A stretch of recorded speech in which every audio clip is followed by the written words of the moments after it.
We now discuss the solution of a problem from the section Differential Calculus, and the problem is on the continuity and differentiability of a given function. This question has appeared in Joint Entrance Examination Main held on 27th July 2021 in the Shift 1. The problem is, let f be a function from the closed interval 0, 3 to the set of real numbers defined by f of x is equal to the minimum of two functions. The first function x minus bracket x, and the second function 1 plus bracket x minus x, where bracket x is the greatest integer less than or equal to x. Let P denote the set containing all x belongs to the closed interval 0, 3, where f is discontinuous, and Q denote the set containing all x belongs to the open interval 0, 3, where f is not differentiable. Then the sum of number of elements in P and Q is equal to. So we are given a function defined from the closed interval 0, 3 to the set of real numbers, and it is defined as f of x is equal to the minimum of these two functions, where bracket x is the greatest integer less than or equal to x, and P denotes the set of all those points in the closed interval 0, 3 where f is discontinuous, and Q denotes the set of all those points in the open interval 0, 3 where f is not differentiable, and we have to find the sum of the elements in P and Q. Let's now discuss the solution of the problem in detail. We have the function f defined like this, and where this bracket x is the greatest integer less than or equal to x.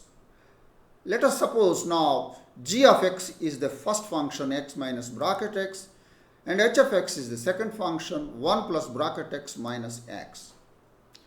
And we have P, the set of discontinuities of fx in the closed interval 0 to 3, and Q is a set of points of the open interval 0, 3 where fx is not differentiable. We are required to find n of P plus n of Q.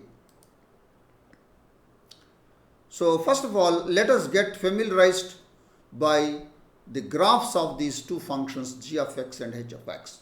First note that bracket x is 0 in the interval 0 less than or equal to x less than 1, and bracket x is 1, yes.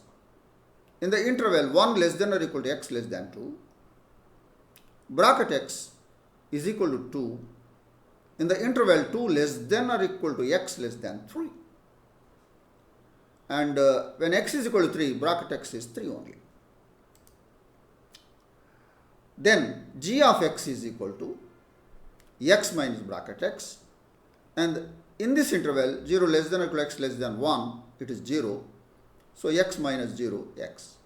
So in this interval, bracket x is 1, so x minus 1. In this interval, bracket x is 2, x minus 2. And g at 3 is 0 because 3 minus bracket 3 is 3. 3 minus 3 is 0. Let's look at the graph of g of x. X-axis, y-axis. G of x is x, where 0 less than or equal to x less than 1. So 0 is included, 1 is excluded. Now g of x is x minus 1. So what will be the graph? The graph of x shifted 1 unit to the right, and that is the x minus 1. So 1 is included and 2 is excluded. Similarly, x minus 2. And g of 3 is 0. This is the point. Agreed. Let's get into h of x. H of x. So h of x is 1 minus, in brackets, x minus bracket x, that is 1 minus g of x. Now see, g of x in this interval 0 less than or equal to x less than 1 is x. So 1 minus x. Agreed. In this interval 1 less than or equal to x less than 2, g of x is x minus 1. So 1 minus x minus 1 is 2 minus x. Agreed. And in this interval similarly it will be 3 minus x, and h of 3 is 1. Why? 1 minus g of 3. G of 3 is 0. 1 minus 0. So h of 3 is 1. So let's look at the graph. Yes. Now h of x is 1 minus x. 1 minus x is, this is same as x plus y is equal to 1, y is equal to 1 minus x. So this point is included, this point is not included, and 2 minus x is the graph of 1 minus x shifted 1 units to the right. Similarly 3 minus x, and h of 3 is 1. Agreed. So g of x we have seen, and see, h of x is discontinuous at these points. At these points it is discontinuous. And so also g of x is also discontinuous. And let us look at g of x and h of x simultaneously. And we have g of x, h of x, and the graph of g of x and h of x looked simultaneously is this one. This is the blue one is g of x, the point. The red one is h of x, and the point. Agreed. So this is the g of x, h of x separately. But now we have to consider f of x, which is the minimum of g of x and h of x. So that's our graph so far. Right. So what is f of x? Is the minimum of g of x, comma h of x. Now look here, and this straight line x, this straight line y is equal to 1 minus x intersect at x is equal to 1 by 2, and the point is 1 by 2 comma 1 by 2. Now 0 to 1 by 2, if you look at the graph, these will take the maximum values and these will take the minimum values.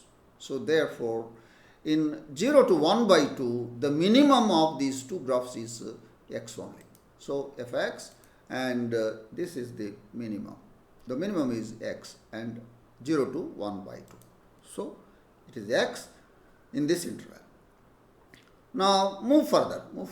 So 1 by 2 to 1 in this interval. The blue ones will take maximum values and the red ones will take the minimum values. The minimum is 1 minus x. Look at that. Yes, 1 minus x. So this is 1 minus x in this interval. Move 1 to 3 by 2. 3 by 2. So the point of intersection of x minus 1 and 2 minus x is 3 by, at x is equal to 3 by 2. So the minimum is the blue ones. Right, the blue ones, and this interval x minus 1. And 3 by 2 to 2, the minimum is the red one. So it is 2 minus x, 3 by 2 to 2, the interval. And now 2 to 5 by 2, the next point, the minimum is the blue one. Therefore x minus 2, 2 less than or equal to x less than 5 by 2. Here the minimum is 3 minus x, 5 by 2 to 3. And there will be a point left here actually. There is a point left here. Right. So that is the graph of f of x. Agreed. Now we will now discuss the continuity and differentiability of this function f of x. Now here g of x is x, 1 minus x. These are two straight lines and intersect at when x is equal to 1 by 2 and y is 1 by 2. So, and these are two straight lines which are continuous and they are intersecting. The point of intersection at this point when x is equal to 1 by 2, it is continuous. So also at 3 by 2. So also it is 5 by 2. And now you can also see this conclusion by taking the right limit and left limit concepts. So limit x tends to 1 by 2 minus, that means x tending to 1 by 2 from left. From left means in this, x tending to 0. And that is limit x tends to 1 by 2 of x, that is 1 by 2. And limit x tends to 1 by 2 plus f of x. So x is tending to 1 by 2 from this side, and that will be 1 minus x, that is 1 by 2. And they are equal. The left limit and right limit at x is equal to 1 by 2 are equal. Therefore, f of x is continuous at x is equal to 1 by 2. And following the similar argument, you can show f of x is continuous at x is equal to 1 by 2 and x is equal to 1, 3 by 2, 2, 5 by 2 and so on. So, f of x is continuous in 0 to 3 and f of x has no discontinuities. These are the points of in doubt whether continuity is there or not, and we have seen it is continuous, and at 3 also it is continuous. And now f of x is continuous in the closed interval 0 to 3 and fx has no discontinuities in 0 to 3. So P denotes the set of discontinuities in this interval, and there are no discontinuities. Therefore, P is the empty set. The n of P is equal to 0. And notice that this graph f of x has 5 corners at x comma f of x, where x is equal to 1 by 2, 1 by 2, 1 corner, x is equal to 1, second corner, x is equal to 3 by 2, third, fourth, the fifth. So, notice that f of x is not differentiable at these points, and you have to consider the differentiability only in the open interval 0 to 3. So, fx is not differentiable at these 5 points, and q is the set of all those points in the open interval 0 to 3 where f of x is not differentiable, and therefore q is equal to the set consisting of 1 by 2, 1, 3 by 2, 2, 5 by 2. They are 5 in number. N of q is equal to 5. Required to find the sum of the number of elements in P and Q, and it is given by n of P plus n of Q, that is equal to 0 plus 5 is equal to 5. That's our answer. That is the discussion of the solution of the given problem, and I am sure it is an interesting problem, and I hope that you have understood the solution of this problem.